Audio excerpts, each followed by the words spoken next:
What is up, everyone? It's Mitch here from the Brew Lab once again, and I am standing in front of the Sanremo Allground grinder. After posting the Cube review video, a lot of people have asked, look, what is so special about this grinder?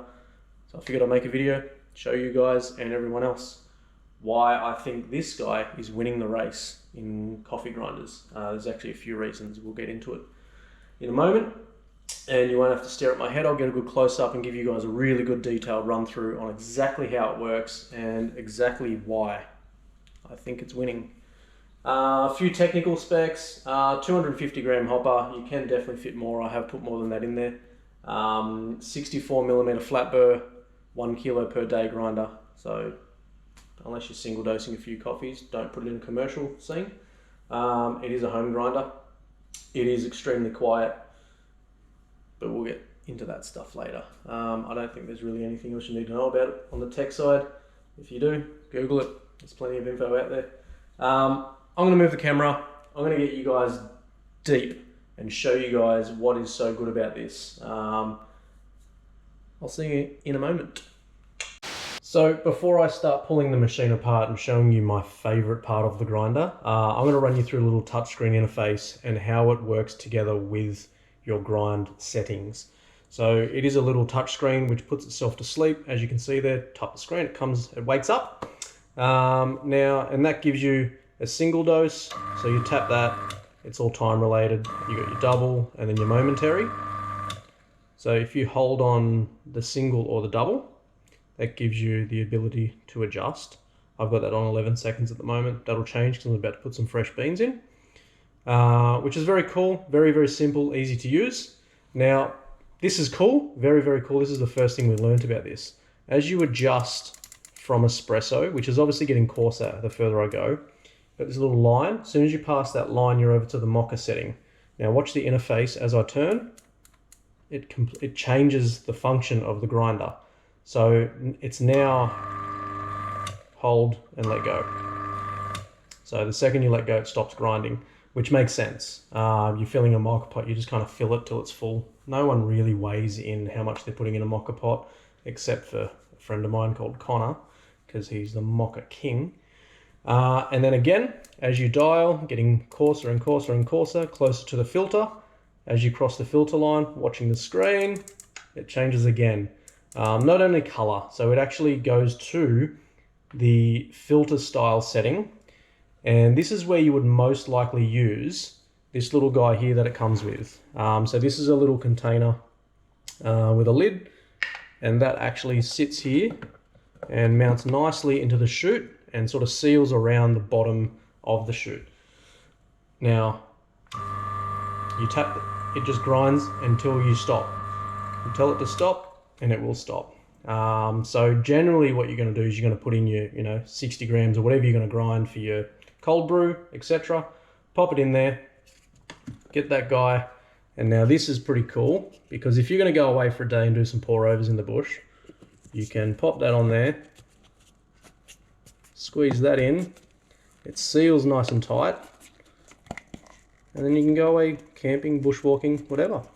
Now it's in there nice and firm. I haven't put it on properly, but you get the idea. I have used it a couple of times. As you can see, it's dirty. That's cool. So as you come back from filter setting, back to the mocha, now back to espresso. That's just roughly where I've got it, where it was set on the last beans. Now this is definitely my favorite part of the grinder. So pop her off with no tools, that's a bonus. Now you want to clean your burrs. This is a very low retention grinder. As you can see, there's not a lot of dust that have come out while I've been playing with this. All the way past filter to the red line, push the button, turn it a little bit further, your little warning screen comes on, and your burrs are out. Now you can clean the burrs top and bottom, very, very easy. Clean inside, make sure there's no chaff sitting around, and that's just gonna stuff up your coffee retention. That is literally the burr there. So I'm not gonna put my finger inside because that'd be silly. Pop that back on there, line up the red line with the red line, and you're back. Straight back to the same setting. As long as you remember where you put it, it's going to be the same. Now another little guy, this little chute on a magnet, done. It doesn't fall out, I promise. I've tried to make it fall out. So if you pull out that top burr, pull out the chute, give it a clean with the power turned off, you have no remnants of whatever beans were just in there. It is extremely impressive. And the grinder is back together, ready to use with no tools. That is bloody impressive. So a very low retention grinder for quite a reasonable price. And it just feels nice, to be honest, this grinder.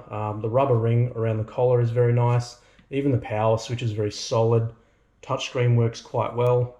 My hands seem to have issues with all kinds of touchscreens, so probably don't go off my judge. And also, hands-free grinding, if you ever want to set it up for that. It does sit in there nicely. I haven't adjusted it because I use a dosing cup. Now, I've learnt that the Rhino actually sits in there quite nicely. So the Rhino dosing cup sits in there very nice. Pretty good. And the base is adjustable just by flipping as well. So if you do have a large dosing cup or you want to play with it, you can. Now the color is a Sanremo thing. So if you want it to match your Sanremo machine, or you do want any of these colors, it's only going to be through a Sanremo dealer like we are. This is not a sales pitch. I just like to explain things. And you can still change, you know, the fascias. If you may have seen, there's a timber, there's all other ones. But I believe that that is not through Sanremo, but I'm going to try to sort some anyway.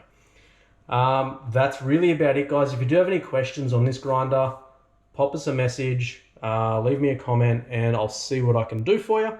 But that is it. So for a machine that retails under $2,000, well and truly, I am very impressed. Like I said, most people seem to compare it to the Zero Niche, even though it's a slightly different grinder, but it's definitely got the look, in my opinion, better. It's quieter, and you can throw coffee in the hopper, which is pretty cool. And just the functions of being able to use it for everything. One grinder, you don't have to have 2-3 grinders on the bench anymore. You're good to go with just this bad boy. So thank you for watching.